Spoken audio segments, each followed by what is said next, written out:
Okay, let's do it. Hello, I'm Miles. No. Hi, I'm Miles. I'm Productions Manager for Shakespeare Company this year, and welcome to the first ever digital EUSC monologue show. Today, 6 members of the company have prepared different monologues from across the Shakespeare canon, and this is just really to give you a taste of the work we do in Shakespeare Company and like a fun way to kick off the semester despite the pandemic and all the restrictions that entails. We've got lots of exciting things lined up for this year, which our lovely President MJ will tell you all about later in the video. But for now, sit back and enjoy our monologues.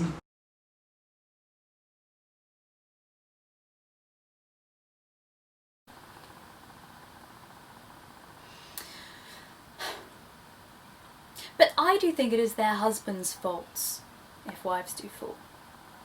Say they slack their duties, and pour our treasures into foreign laps, or else break out in peevish jealousies, and throw restraint upon us. Say they strike us, or scant our former having in despite. We have galls. And though we have some grace, yet have we some revenge. Let husbands know their wives have sense like them. They see and smell, and have their palates both for sweet and sour, as husbands have. What is it that they do when they change us for others? Is it sport? I think it is. And doth affection breed it? I think it doth. Is it frailty that thus errs? It is so too. And have not we affections, desire for sport, and frailty as men have? Then let them use us well. Or else let them know the ills we do, their ills instruct us so.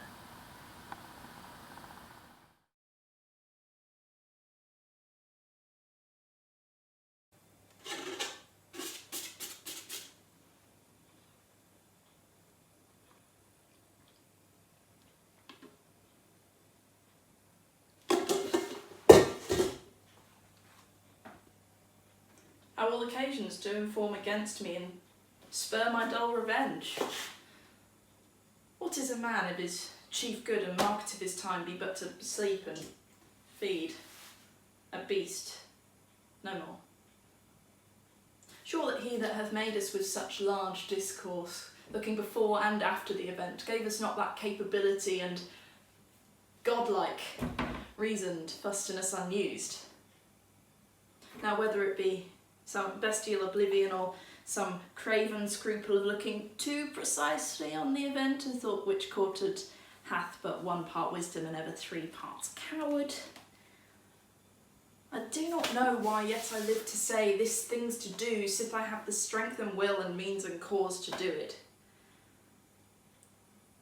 Reason's gross as earth exhort me. Witness this army of such mass and charge, led by a delicate and tender prince, whose spirit with divine ambition puffed makes mouths at the invisible event, exposing all that is mortal and unsure to all that fortune, death and danger dare, even for an eggshell. Rightly to be great is not to stir without great argument, but to find quarrel in a straw when honour's at the stake. How stand I then? That hath a father killed, a mother stained, excitements of my reason and my blood, and let all sleep, while to my shame I see the imminent death of 20,000 men who for a fantasy and a trick of fame go to their graves like beds, fight for a plot whereon the numbers cannot try the cause, which is not tomb enough and continent hide the slain.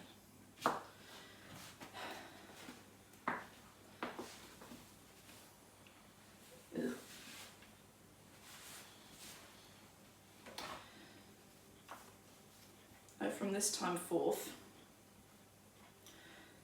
my thoughts be bloody, or be nothing worth.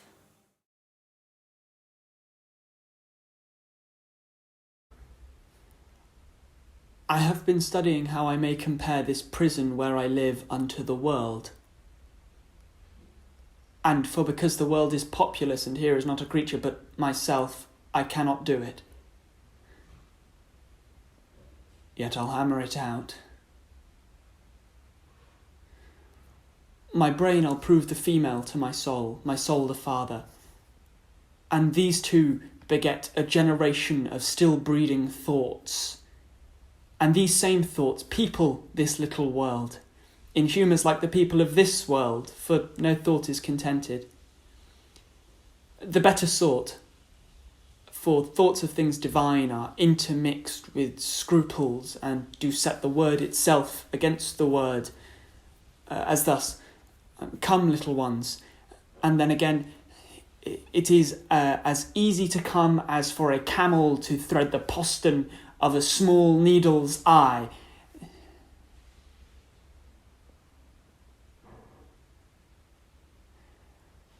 Thoughts tending to ambition. They do plot unlikely wonders, that these vain weak nails may tear a passage through the flinty ribs of this hard world, my ragged prison walls.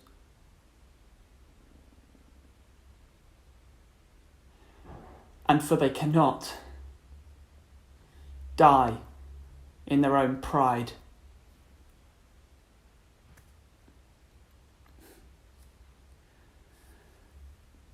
Thoughts tending to content flatter themselves that they are not the first of fortune's slaves, nor shall be the last. Like silly beggars, who sitting in the stocks refuge their shame, that many have and others must sit there. And in this thought they find a kind of ease, bearing their own misfortunes on the back of such as have before endured the like.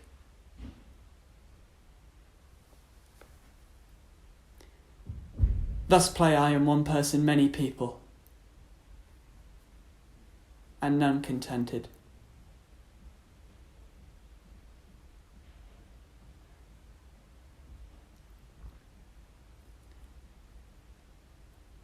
Sometimes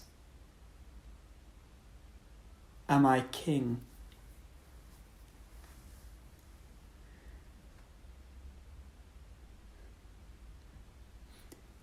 Then treasons make me wish myself a beggar, and so I am.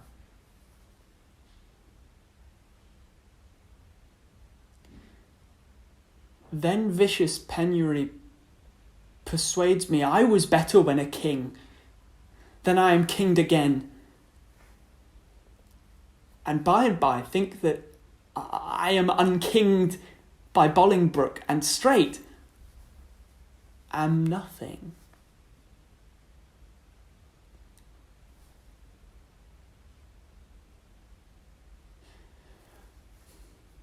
But whate'er I be, nor I nor any man that but man is with nothing shall be pleased, till he be eased with being nothing.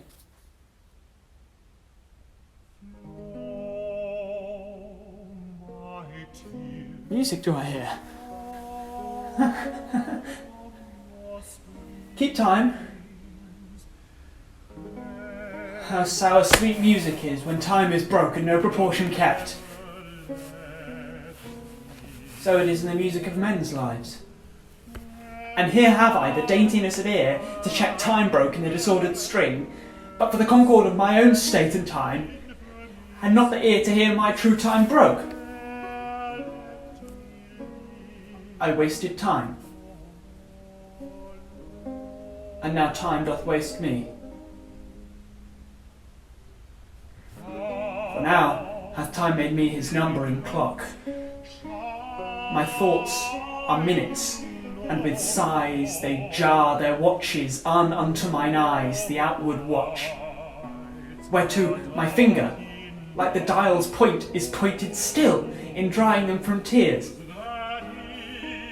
Now, sir, the sound which tells what hour it is are groans, which strike upon my heart, which is the bell. So sighs and tears and groans show minutes, times and hours, yet my time runs posting on in Bolingbroke's proud joy.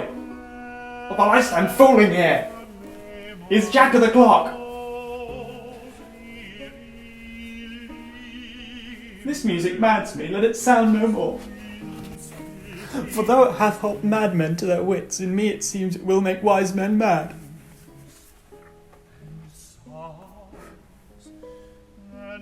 Yet blessing on his heart, who gives it me, it is a sign of love.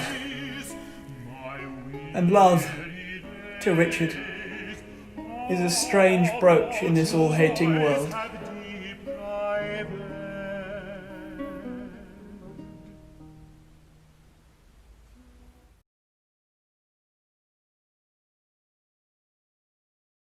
Beat him.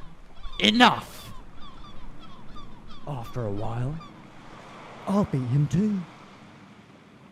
Why, as I told thee, 'tis but a custom with him to sleep in the afternoon.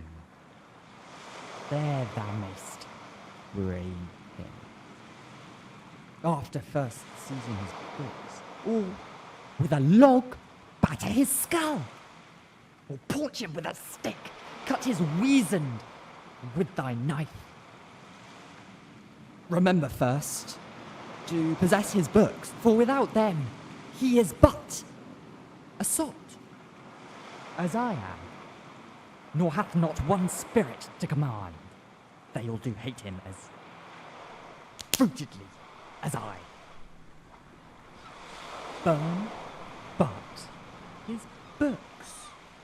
He has brave utensils, for so he calls them, which when he has a house he'll deck withal. And that most deeply to consider is the beauty of his daughter. He himself calls her a nonpareille. I never met a woman, apart from Sycorax, my dam, and she as far surpasseth Sycorax as greatest as least.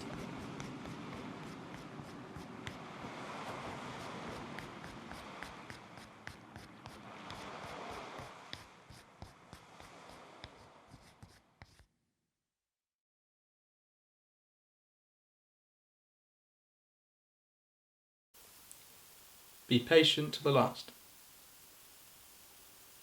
Hear me for my cause, and be silent that you may hear. Believe me in mine honour, and have respect for mine honour, that you may believe. If there be any here in this assembly, any dear friend of Caesar's, to him I say that Brutus's love for Caesar is no less than his. If then that friend demand why Brutus rose up against Caesar, this is my answer. Not that I loved Caesar less, but that I loved Rome more. Had you rather Caesar were living, and we die all slaves, or that Caesar were dead, and we live all free men? As Caesar loved me, I weep for him. As he was fortunate, I rejoice at it. As he was valiant, I honour him, but as he was ambitious, I slew him. There is tears for his love, joy for his fortune, honour for his valour, and death for his ambition. Who here is so base that would be a bondman? If any, speak. For him I have offended. Who here is so rude that would not be a Roman? If any, speak. For him I have offended. Who here is so vile that would not love his own country? If any, speak. For him I have offended. I pause for a reply.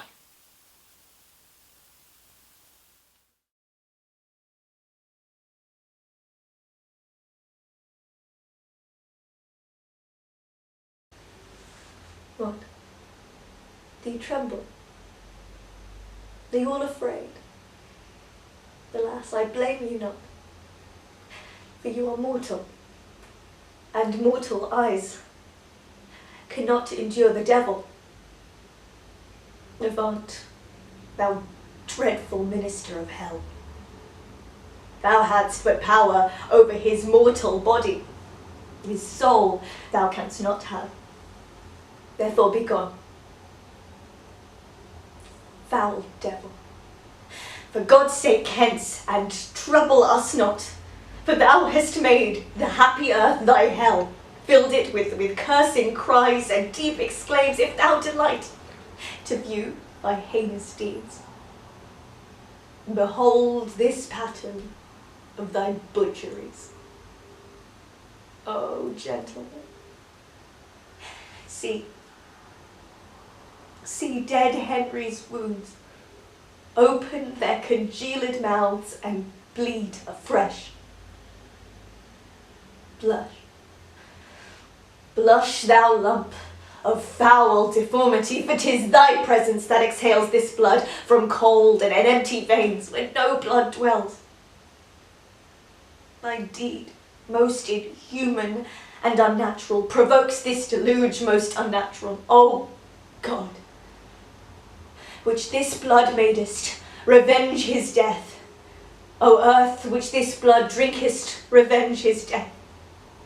Either heaven with lightning strike the murderer dead, or earth gape open wide and eat him quick, as thou dost swallow up this good king's blood, which his hell-governed arm hath butchered. Hey, I'm MJ, I'm president of the Shakespeare Company, and I'd like to just thank you for coming to our monologue show. I hope you had a brilliant time and are inspired to get involved and get stuck in with Shakesoc. We'll usually have more events like this and more monologue shows throughout the year, and that's a really easy, low pressure way to get involved. We normally do 2 shows every year. Our focus is on our second semester show, which is this year Measure for Measure, directed by the lovely Max, who I believe you would have seen in a monologue just now. Keep an eye out for auditions for that. We're still working out the practicalities of that and making sure everything's all safe and within COVID regulation and stuff. But yeah, hopefully we'll be getting details out about that on our Facebook page soon. In general, the best place to go for news from us is our Facebook page, so keep your eyes out. We also have opened proposals for our first semester show, which is a Shakespeare-mental, which is an opportunity to do work that is like Shakespeare adjacent or inspired by Shakespeare, in a slightly more scrappy experimental style. Please do get your ideas in. We'd love to hear them. No matter how much experience you've got, we want to hear from you. We also have a whole bunch of other things we do and other ways to get involved. We'll usually have socials and workshops. We can't do anything in person at the moment, but we'll be looking at opportunities to stay connected with everybody online, whatever the climate. So keep an eye out for workshops, especially as we've covered all sorts of aspects of theatre. We've done acting and directing, and last year we had a few workshops focusing on approaching text and how you do that as a director and how you do that just as somebody who's interested in the text. And yeah, those were really fascinating. And I know that our workshops coordinator has got some really exciting stuff planned in the next year. We might be a small society, but whatever your interest in theatre, be it, the acting, the directing, the producing, the tech, you're very welcome here. Even if you're just an enthusiast and you just love Shakespeare, you're so welcome to come along to our stuff, and we'd love to have you around. And yeah, just really to impress upon you that this isn't just for, acting and stuff like that. I started off at university and just decided I would do some theatre tech, and then that developed into doing some tech for the Shakespeare show in my first year, which turned into running for a position in committee, and here we are, and now I can't leave. So again, thanks for coming. I hope you had a lovely time, and I hope you're inspired to get involved, and I hope to see you again soon.